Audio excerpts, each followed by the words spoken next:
Dr. Arnold, I was just curious about the type of books that you were going to present to us here at the book fair. Well, I have two books that were published in 2017. One is this book on a famous philosopher of technology. His name is Andrew Feenberg, and this was published with Palgrave Macmillan Press. I'm co-editor of that, and it collects about 14 different articles by scholars on the work of this thinker.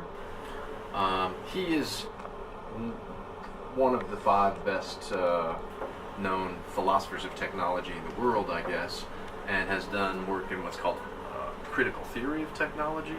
He looks particularly at the ways that the technologies we make get coded with our own moral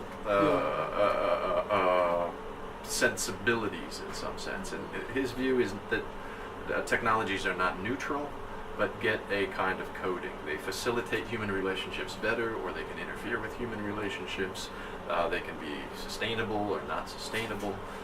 So his main point is that they kind of carry value in some sense, are value laden, right?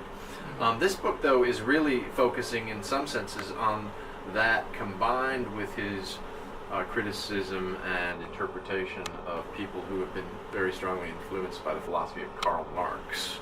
So he looks at philosophers of praxis who were important in European social theory, and he's a very well-known commentator on those folks. The other book came out as a paperback first this year. This was published first in 2013, but it came out as a cheaper paperback. This is on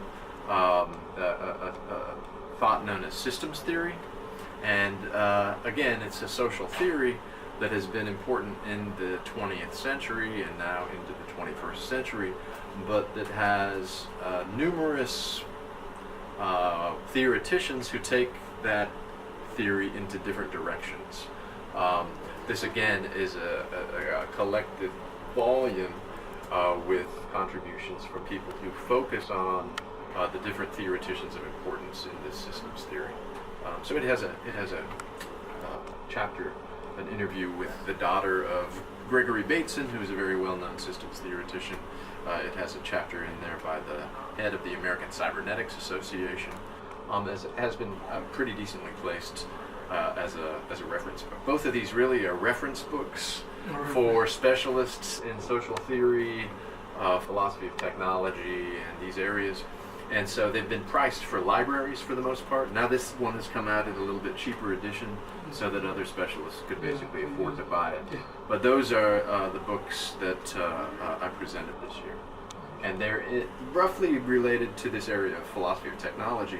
I've got another book over here that I translated a few years ago for Columbia University Press. This is called Media of Reason, and it looks at general questions of what reason is, and again is related to critical theory and looking at that question.